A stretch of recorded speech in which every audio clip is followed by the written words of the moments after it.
For me, one of the things that make Winterreise a true masterpiece is that it's open to interpretation. There is no right or wrong. You can read things into Winterreise in your own way. And it's obviously a journey that sets off in sort of a Biedermeier culture in like mid-19th century or early 19th century. And the main character, he chooses to leave this and just walk out. He closes the door and he leaves. That's the first song, that's the set off of the story. And then he walks out in a cold winter landscape.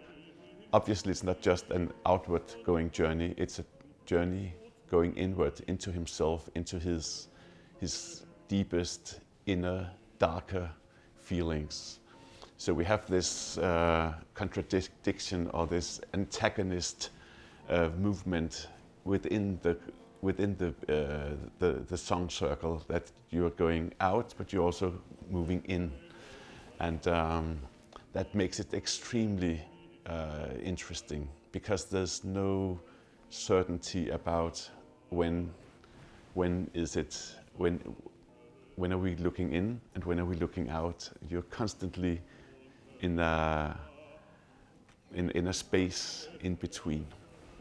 That makes it a great piece of art, in my opinion. So this is a circle by Wilhelm Müller. I think so he composed it 1823, so just a few years before Schubert set it to music. To me personally, maybe you would agree, it's a fascinating study of grief and the process of handling grief, because there's a double loss, so to say. He loses his beloved, of course, at the beginning, but he also loses a certain dream. Like you say, this kind of Biedermeier setting. So he has at the beginning this very clear idyll, bourgeois idyll of a cozy home and his beloved by his side. And this is shattered at the beginning of the cycle. And he needs to gradually part with this dream and find an alternative horizon for himself. And gradually, through his communication with nature and struggling against the elements, he becomes a wanderer, he becomes an outcast even, he becomes a philosopher. And I think what's interesting in the texts of the poetry is that it shows that grief is not a straightforward line. So handling grief is not a straight line, maybe more like a spiral thing. So we meet very many emotions during the cycle. So we have rage and self-pity and remorse and nostalgia and just deep sadness. And sometimes in the very same poem, in the very same song. And it's not linear, so we come back to the same emotions from different angles every time. And when we come to the end, he's a different man, he's a different person, he's been through a lot. But it's not like, he experienced this loss and now he handled it and now he can move on. It's not like that. So the process of moving on is much more complex and interesting to me.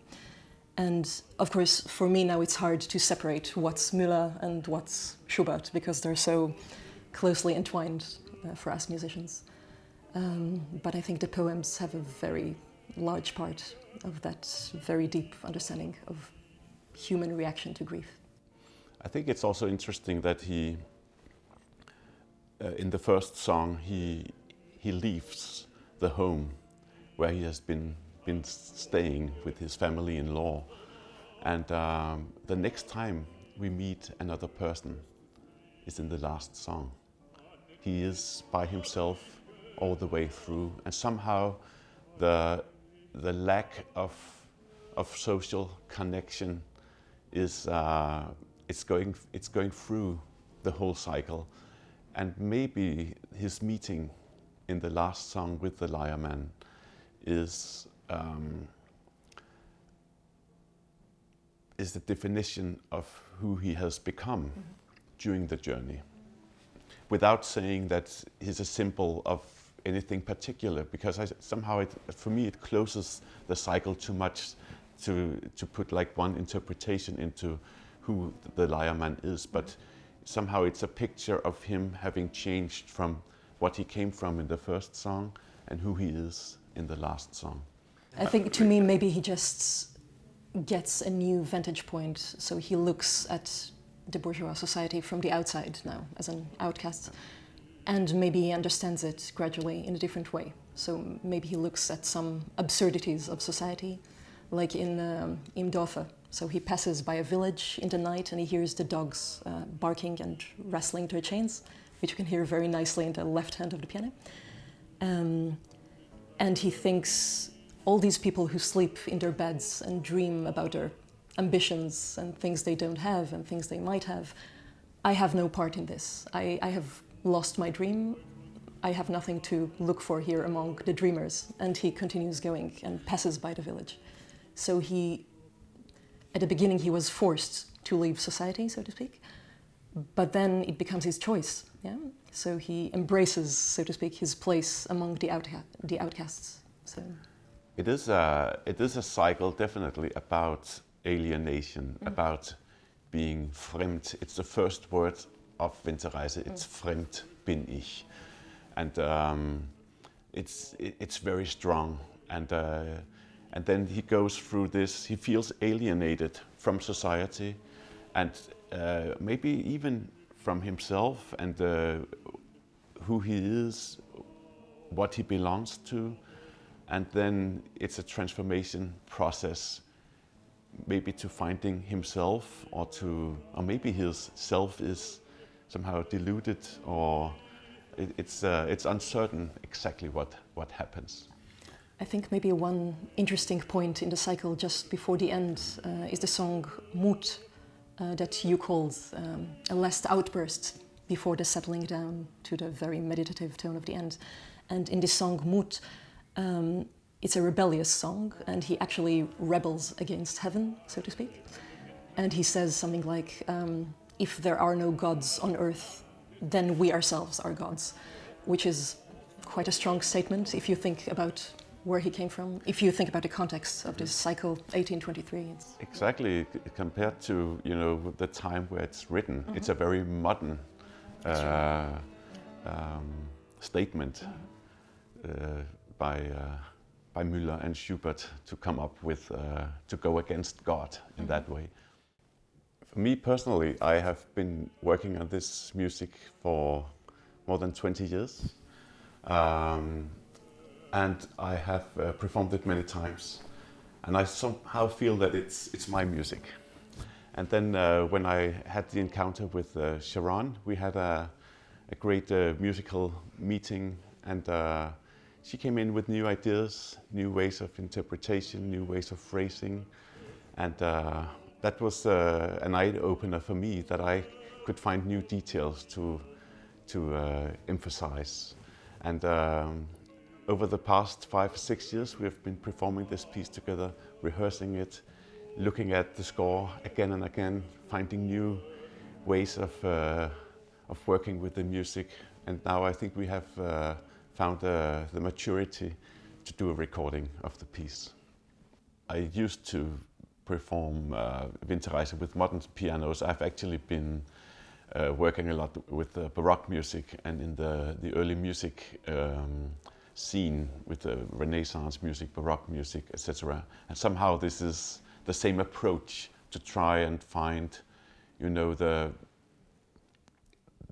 original sound of the music with the original instruments, trying to really be partiturtreu, as they say in German, to really read the score with the original instrument and try to rethink what was Schubert's intention actually when he wrote it. The thing is, as an artist, when you work with music for many years, you also get into habits. And that means that you do things the same way just because you're used to doing it the same way. And meeting Sharon and working with an original instrument gave me a whole new perspective of how this music should be played and sung. Yeah, especially with such canonic works, sometimes the tradition is very heavy, so to speak. So you need to find an approach to read the text as if from scratch, without everything you heard already. Yes. So we used a copy of a piano by Jakob Bertsche, a Viennese piano maker. The original is in private ownership now. It's from around 1810 to 1815. And the copy was built by Robert Brown. This is the maker who built the piano on which we first performed the Winterreise. And I feel the piano is somehow a third member of our chamber group, so to speak, because it dictates a lot of the interpretation. So this piano has a very warm yet very speaking sound quality. It demonstrates very well the aesthetic ideal of the classical Viennese piano making at its height, so to speak, just before more romantic sounding pianos appeared on the scene. And I think it enables beautiful nuances of color and of articulation. So it has a slender sound. Every register sounds slightly different than the other. So the overall impression is extremely colorful. And it has a very nice particular characteristic, which is 6 different pedals, which are meant to modify the quality and the color of the tone. So we have a bassoon stop, then a keyboard shift or una corda, then a single moderator, a double moderator, then we have the sustaining pedal and the Turkish cymbal, which is the one we didn't use for this job.